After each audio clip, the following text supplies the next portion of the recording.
A baby was found alone, barefoot, cold, and crying in the middle of a Montana forest. No signs of a car, no signs of shelter, and no trace of his mother. She vanished without a word. What happened to Rebecca Carter? This wasn't just a disappearance. It was something much darker. It started like something out of a nightmare. On the cool morning of August 9, 2021, just north of Libby, Montana, a long-haul trucker named Jim Walters was pulling into a gravel rest stop off US Route 93. It was a routine stop. Stretch his legs, check the tires, maybe grab a thermos of coffee before getting back on the road. What he found instead would haunt him forever. There, just beyond the tree line, sitting alone in a patch of wild grass, was a baby, not more than a year old. His tiny arms were scratched. His onesie was damp and stained. And there were no adults in sight. Jim froze.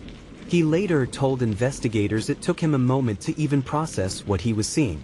"I thought maybe it was a doll at first," he said. "Then it moved." The baby was alive, but barely responsive. He wasn't crying, just sitting there, dazed. There were no shoes, no diaper bag, no vehicle tracks. Just a silent child alone in the wilderness, surrounded by pine trees, dew-soaked earth, and a sense of something horribly wrong. Jim immediately called 911. "There's a baby here," he told the dispatcher. "He's alone. I don't see anyone else. I don't know how he got here." By 7:15 a.m., deputies from the Flathead County Sheriff's Office were on scene. Body cam footage, later leaked to the media, shows one of the deputies gently lifting the child, wrapped now in a gray flannel jacket, and whispering, "It's okay, buddy. We've got you now." They rushed him to Kalispell Regional Medical Center, where doctors determined the child, later identified as 10-month-old Noah Carter, had been exposed to near-freezing temperatures overnight. His body temperature was dangerously low, and he had early signs of hypothermia. Yet somehow, he had survived. The location where he was found was no accident. It wasn't a place someone would stumble into. It was remote, at least a mile from the nearest road, hidden behind a thicket of dense trees. Someone had deliberately placed Noah there. The next question became impossible to ignore. Where was his mother? Within hours, authorities identified Noah's mother as Rebecca Carter, 27, of Missoula, Montana. She was last seen the previous evening, driving a 2013 dark blue Subaru Outback with Noah strapped in his car seat. Security footage from a gas station in Troy, Montana, showed her buying a bottle of water and 2 packs of trail mix. Noah was with her, awake and seemingly fine. That was the last time anyone saw her. Friends described Rebecca as a loving, protective single mother who had left a toxic relationship 6 months earlier and was trying to rebuild. She had recently moved in with her sister, Lana Carter, and was working part-time at a local vet clinic. She had no criminal history, no history of drug use, no reported mental health issues, and no reason to abandon her baby in the woods. She'd never leave Noah, Lana told reporters, her voice shaking. "I don't care what anyone says, Rebecca would never do that." The sheriff's department launched a massive search operation. K-9 units, drones, helicopters, volunteers. Over 200 people combed the area within a 5-mile radius of where Noah was found. But for days, they turned up nothing. Until a search dog picked up a scent near a shallow creek roughly half a mile east of the drop site. There, officers found a few disturbing items. A single flip-flop, caked in mud, women's size 7. A tattered stuffed lamb, the kind sold at Target. And a smear of blood on a low-hanging tree branch. The blood was tested and found to belong to Rebecca. That confirmed one thing: she had been there. But after that, the trail went cold. No body. No footprints beyond what could be matched to Jim Walters. No sign of where she went, or if she ever left that forest alive. As news of the case spread, so did the rumors. Was Rebecca abducted? Did she suffer a mental breakdown and wander off into the woods? Was someone trying to erase her? And if so, why spare the child? Social media lit up. Reddit threads popped up overnight. Twitter hashtags like #FindRebeccaCarter and #MontanaMystery started trending. Everyone had a theory. One detail made the rounds early on. According to Lana, Rebecca had confided in her just 2 weeks prior. She told me, Lana said in a Facebook Live video, that she thought someone was following her, that she was scared, and that if anything ever happened, we should look at her ex. She never said his name on camera, but by then, the media had already figured it out. Kyle Mercer, 30, the father of her child. When Rebecca Carter left her sister's house on the afternoon of August 8, 2021, no one imagined it would be the last confirmed sighting of her alive. She packed lightly, a bottle for Noah, a pack of diapers, and a small canvas bag. She told Lana she was taking Noah out for some air, maybe a short drive to calm him down. But her eyes, Lana recalled, looked tired, haunted even. She wasn't herself, Lana later said in an interview. She kept looking over her shoulder, checking her phone. I asked what was going on, and she just said, "Nothing. I'll be back by dark." But I could tell she was lying. Rebecca never came back. That night her phone went straight to voicemail. No texts, no location sharing, and Noah's baby monitor app, something she religiously kept synced to her phone, stopped updating at 6:11 p.m. The next morning, Noah was found sitting alone in the forest. And Rebecca? Gone. It turns out Rebecca had been worried, frightened even, but most people chalked it up to the stress of single motherhood.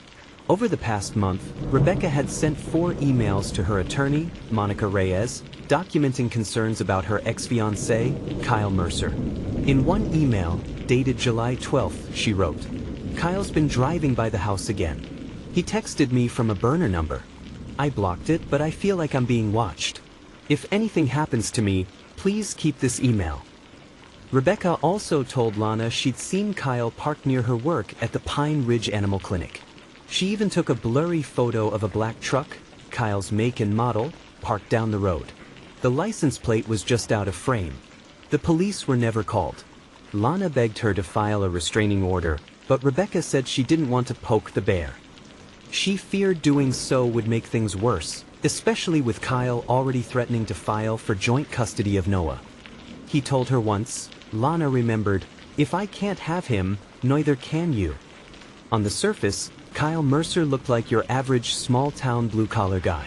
A former mechanic and part-time hunting guide, he lived in Libby, Montana, about 30 minutes from where Noah was discovered.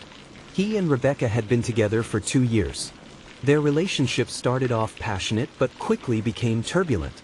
Friends recalled public arguments, bruises she would blame on clumsiness, and a slow but visible withdrawal from Rebecca's social circle. By the time Noah was 6 months old, Rebecca had moved out, taking the baby and cutting ties. She tried to escape him, Lana said bluntly, but Kyle wasn't the kind of man you just walk away from. When news broke about the baby being found in the forest, Kyle Mercer was one of the first people police contacted. His reaction was, according to deputies, weirdly neutral. He asked if Noah was okay but didn't ask about Rebecca. He claimed he hadn't seen her in over 3 weeks, that they hadn't spoken since she blocked him on everything, that he had been home watching TV the night she disappeared. And, on paper, his alibi checked out. His cell phone pinged near his house all night. Security footage from a bar down the street showed him around 7 p.m. playing pool with a friend. The case stalled, but Rebecca left more than just vague warnings. A week after her disappearance, Lana handed over something that would reignite the investigation, Rebecca's personal journal. Found hidden inside a diaper box at Lana's house, the journal contained a month's worth of entries, many of them focused on Kyle. One chilling page, dated August 4th, read, "He was behind me in the store again. Didn't say anything. Just stared. I walked out. I don't think anyone noticed. I've started leaving notes in case something happens." Sure enough, tucked into the back of the journal were 3 small notes, each one labeled, "If I go missing," for Noah, for the police. The "if I go missing" note was damning. "Kyle has been threatening me. He knows where I go. He has a gun. If I disappear, it wasn't an accident.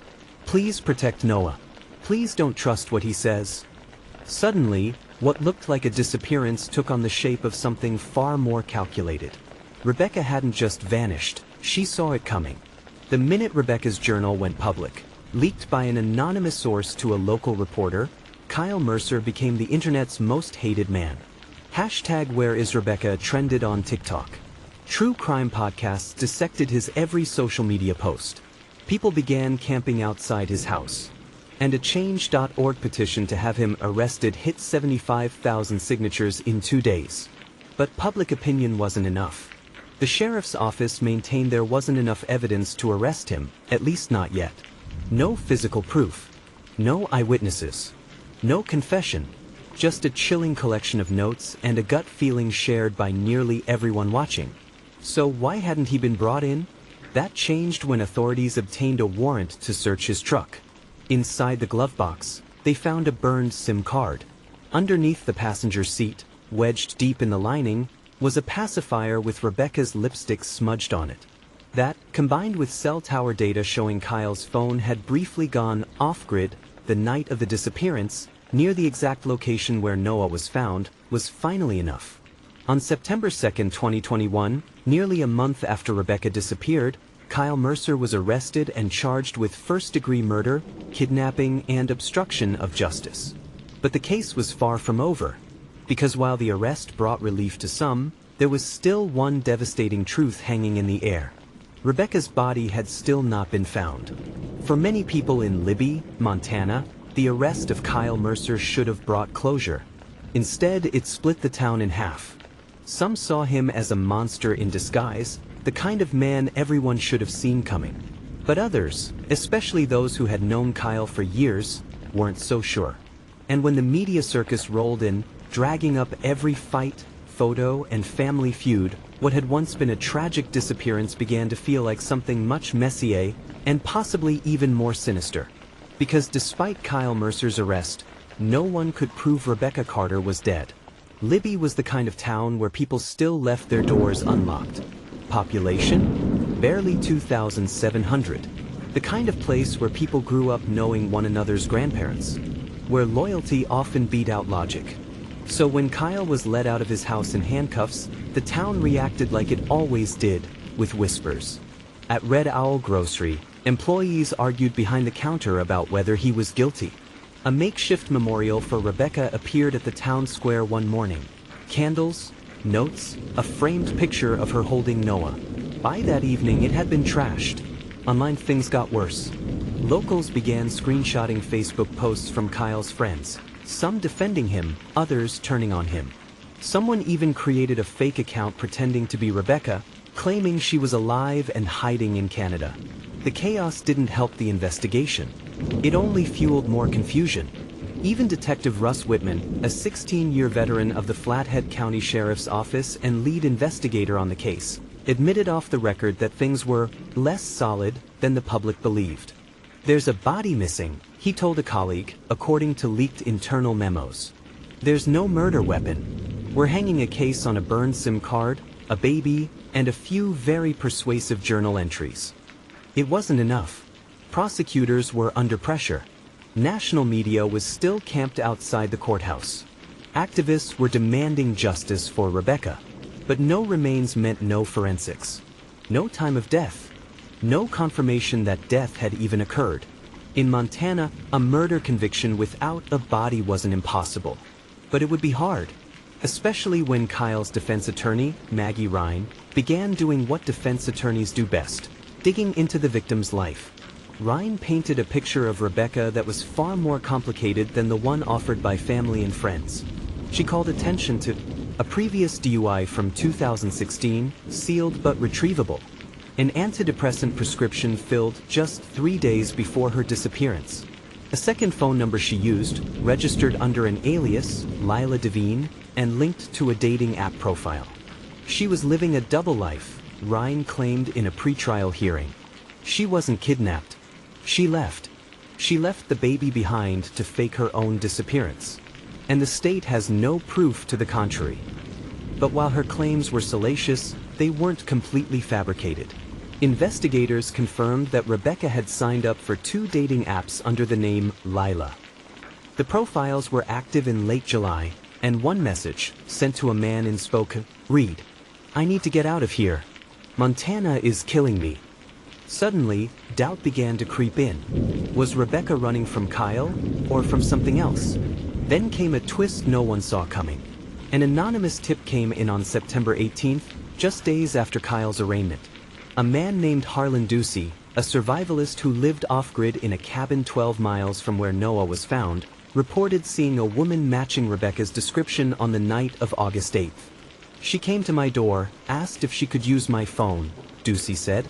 She looked spooked, real quiet. Had a baby with her. He said he let her use his landline, but she hung up before dialing. When asked why he didn't call police sooner, Ducey shrugged. I didn't know who she was till I saw her face on the news. Authorities checked his story. And sure enough, his landline registered a short, incomplete call at 8:17 p.m. on August 8th. That was over an hour after Kyle's phone records showed him at a bar, miles away. If Ducey was telling the truth, then Kyle couldn't have been with Rebecca when she vanished. Unless someone else was helping him. For Lana Carter, the theory that her sister staged her own disappearance was offensive. Rebecca would never leave her son, she told the press. She didn't need a new life. She needed to feel safe in the one she had. Still, as time passed, even Lana struggled with the silence. No new messages. No credit card use. No passport activity. No sightings. Just that baby, found alone, and a town drowning in rumors. One of the most disturbing inconsistencies investigators faced was the gap in time. Security footage placed Rebecca in Troy, Montana, at 5:42 p.m. Noah was found around 6:40 a.m. the next morning, in an area that would have taken at least an hour to reach by car and on foot. If Rebecca drove herself and Noah there, what happened in the 13 hours that followed? If Kyle didn't do it, who did? And if she was alive that night at Harlan Ducey's cabin, where did she go next? The case, once thought to be straightforward, was now riddled with contradictions. And as the trial loomed, it became painfully clear. Kyle Mercer wasn't the only person who could have wanted Rebecca Carter gone.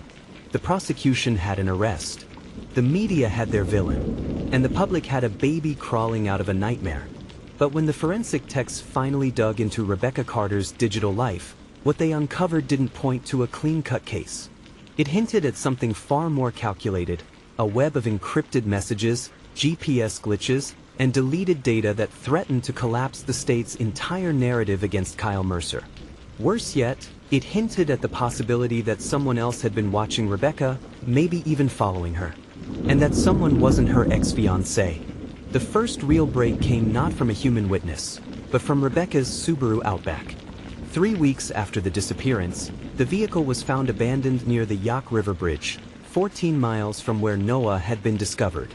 It was hidden beneath a camouflage tarp, parked just out of drone range, deliberately concealed but not well enough to stay hidden forever. Forensic technicians were able to access the car's onboard navigation system. What they found stunned detectives. Rebecca's GPS history showed an unusual detour the night she disappeared.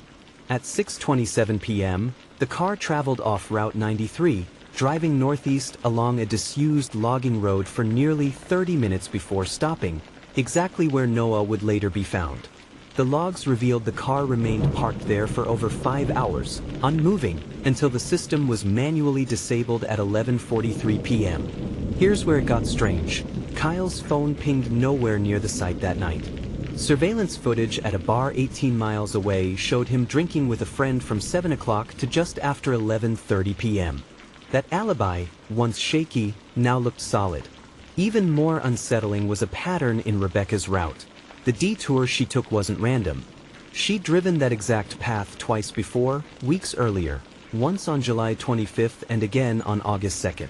But the mystery deepened when digital analysts recovered metadata from a deleted messaging app Rebecca had been using on her second phone, the one registered under her alias, Lila Devine. What they found was a string of encrypted conversations with a contact saved only as R. Based on timestamps, the final message was sent at 5:58 p.m. on the day she vanished. He can't know. Meeting at the spot. No car. Bring what we discussed. The IP used to send the message was traced to a cell tower near Turner Mountain, far from both Kyle and Rebecca's homes.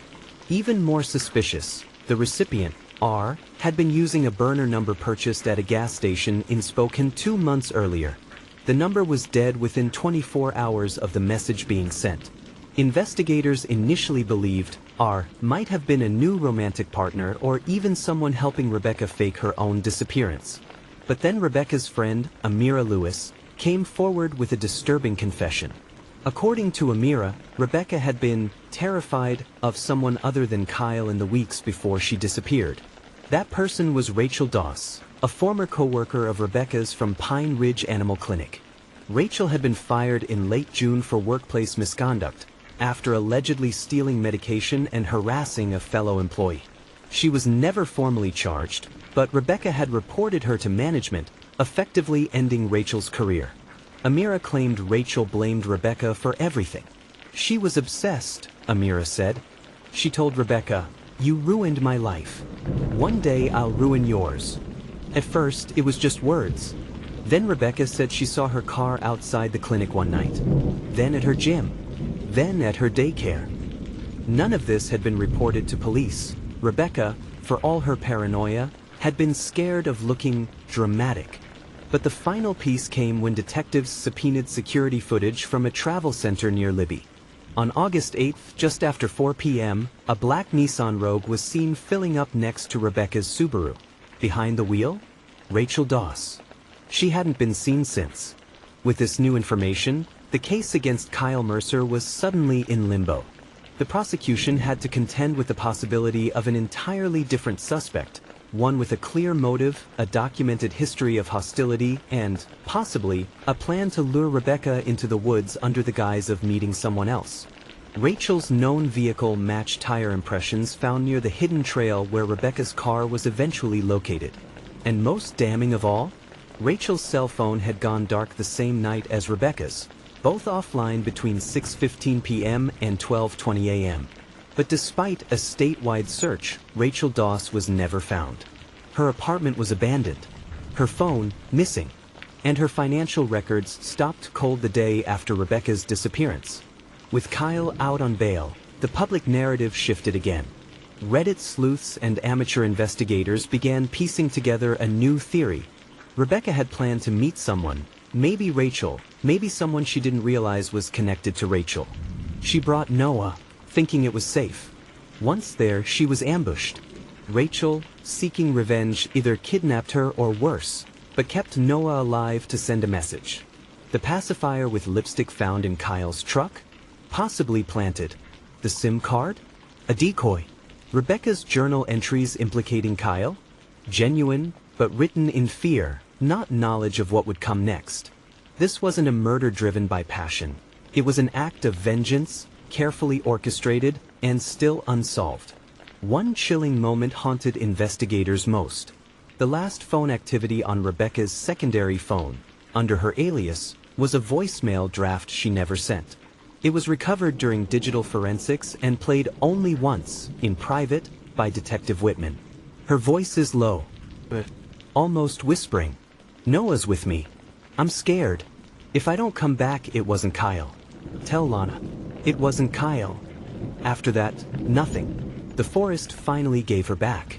On June 6, 2022, nearly 10 months after Rebecca Carter vanished into the Montana wilderness, hikers stumbled upon a shallow depression near the Marble Creek trailhead, just 3 miles from where baby Noah had been found. They thought it was an old animal den. But the second they spotted fragments of cloth, dirt-stained pink, with frayed seams, they knew it wasn't. Beneath the soil were human remains, a broken cell phone screen, and a set of car keys engraved with the letters RC. Next to them, partially decayed but unmistakable, was a once pink hoodie, identical to the one Rebecca was last seen wearing at the Troy gas station. It took less than a week for DNA tests to confirm what the world already feared. Rebecca Carter was dead. An autopsy revealed blunt force trauma to the skull, likely from a heavy object. Her right wrist had been fractured. 33 of them were missing. Animal activity had scattered portions of her remains, but there were no indications of a defensive struggle. This suggested a surprise attack, quick, brutal, and fatal. Investigators found traces of synthetic rope fibers embedded in the hoodie, matching samples recovered from Rachel Doss's car at the time of her arrest. But the discovery came too late. Rachel had already been acquitted of murder. Under the U.S. Constitution's double jeopardy clause, she couldn't be tried again for the same crime, even with new evidence. She would serve out her 35-year sentence for kidnapping and child endangerment, but Rebecca's killer would never face full justice. The public response was explosive. News networks reignited their coverage. Editorials demanded reform. Hashtag Justice for Rebecca began trending again, with one question dominating every thread. How can someone kill a woman, get caught, and still walk free of that charge? Montana's legal system faced harsh scrutiny. Prosecutors had gambled early, trying Rachel for murder without a body. At the time, they were under pressure. The community demanded answers. Politicians wanted action. But without the remains, the murder case had been circumstantial, and the jury wasn't willing to convict on instinct alone. Now, even as Rachel sat in a prison cell, the state couldn't correct the mistake. District Attorney Marla Shepard gave a public statement on June 20th. "We are heartbroken. We believed in our case. We believed in the evidence. But the law ties our hands. This is a painful, permanent reminder that timing in criminal prosecution is everything." Some legal experts argued Rachel should have been tried first on kidnapping and lesser charges, holding back the murder indictment until more evidence was found. Others said the jury was misled, that they weren't given the full picture. But the law was the law, and Rebecca Carter's killer would never face a courtroom for the crime that took her life. As for Noah, the baby whose survival sparked the entire investigation, he was now nearly 2 years old, thriving in the care of his aunt, Lana Carter. Lana had officially adopted him in August 2022, a decision she said she made the moment Rebecca disappeared. "He's her heartbeat," Lana said in an interview with Good Morning America. "Everything she fought for is still alive in him." Though too young to understand what happened, Noah's life had already been shaped by tragedy. Therapists predicted he'd one day ask questions. About his mother. About how he ended up in the woods. About why no one saved her. Lana had already started preparing. She created a memory box filled with photos, Rebecca's handwritten letters, Noah's birth certificate, and even the tiny stuffed lamb found near him that morning in the forest. One day, she'd tell him everything. In Flathead County, the stretch of woods where Noah was discovered has become something of a quiet shrine. Locals occasionally leave flowers. True crime fans have made the area into a dark kind of pilgrimage site. YouTubers and amateur podcasters narrate videos walking the trails where Rebecca likely took her final steps. But for those who actually knew her, it's not content, it's a wound. Kyle Mercer, fully cleared of all charges, moved out of Montana shortly after the body was discovered. In a rare statement, he told reporters, "I lost everything. My son, my job, my reputation. And now they know it wasn't me. But what does that fix? She's still dead. My name's still dirt. I still have to live with that." To this day, he hasn't been reunited with Noah. His petition for visitation rights is still under review. In early 2023, the Carter family launched the Rebecca's Law Initiative, a campaign pushing for national legal reform on delayed discovery retrials in murder cases where new evidence emerges after acquittal. The campaign has sparked debate. Some legal scholars argue it could violate due process. Others say one shot at justice isn't enough when evidence is withheld by time, not by intention.